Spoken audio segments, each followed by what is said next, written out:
ជំរាបសួរបងប្អូនអរគ្នាខ្ញុំបាទឈ្មោះធីរ៉ាត់ថ្ងៃនេះខ្ញុំមកអានមេរៀនសិក្សាសង្គមខ្ញុំសុំទោសមិននឹងខ្ញុំចង់ភ្លេចដោយសារអីខ្ញុំនៅបើកសៀវភៅឥឡូវនេះយើងមកអានមេរៀនសិក្សាសង្គមជុំគ្នាមេរៀនទី3អេតកាបតនិងតម្លៃខ្លឹមសារទៅជីវធម៌ចំពោះថ្ងៃនេះអ្នកគ្រូខ្ញុំគាត់ដាក់មេរៀនសង្ខេបឲ្យវាតែពីរសន្លឹកទេឥឡូវនេះយើងចូលនៅសំណួរ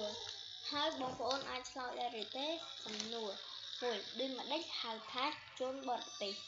2តើយើងត្រូវមានអិរិយាបថបែបណាចំពោះជនបរទេស3តើនៅពេលធ្វើដំណើរតាមទីសាធារណៈយើងមិនត្រូវធ្វើអ្វីមេរៀនសង្ខេបអ្នកប្រទេសដទៃចូលមកបំពេញកិច្ចការផ្សេងមកលេងកម្សាន្តទេសចរឬចូលមករស់នៅក្នុងប្រទេសយើងតាមច្បាប់អនុញ្ញាតប្រព័ន្ធហៅថាជនបរទេសបែបបទជីវធម៌យើងត្រូវមានឥរិយាបថសមរម្យសម្ដីទន់ភ្លន់សុជីវភាពរៀបសាររាក់ទាក់ចំពោះជនបរទេសឲ្យដូចជនជាតិយើងដែរពេលធ្វើដំណើរតាមរដ្ឋធម៌ឈ្នួលយើងត្រូវចេះគោរពសិទ្ធិអ្នកដទៃនិងអ្នកប្រកាន់ឥរិយាបថថ្លៃថ្នូរនៅតាមទីសាធារណៈអ្នកមិនត្រូវជជែកគ្នាឮខ្លាំង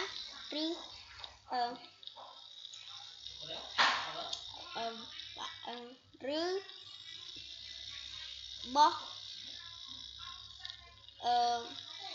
បោះសម្រាមតាម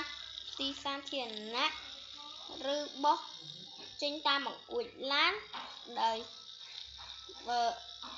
ឡើយព្រោះវាប៉ះពាល់បរិស្ថាននិងអាចបង្កគ្រោះថ្នាក់ដល់អ្នកដំណើរផ្សេងទៀត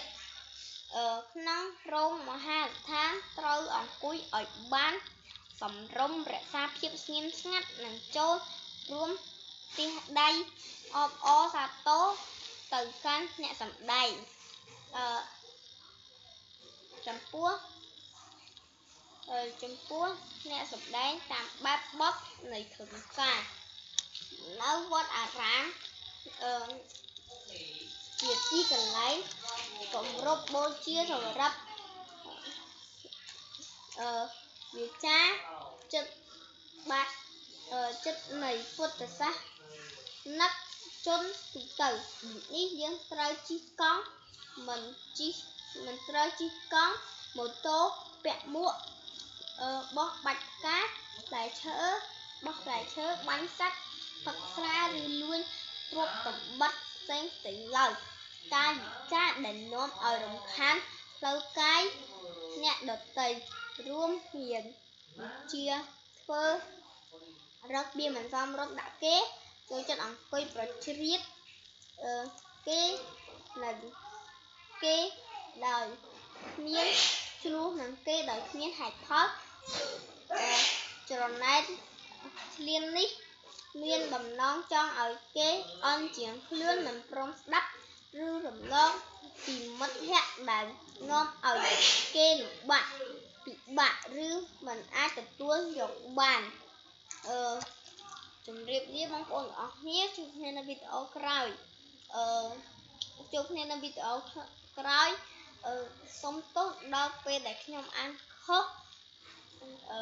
ឥឡូវនេះខ្ញុំសូមជម្រាបលានិងអរគុណដល់អ្នក Subscribe និង Like ដល់ Channel ខ្ញុំជម្រាបលាបងប្អូនអរគ្នាជួបគ្នានៅថ្ងៃស្អែក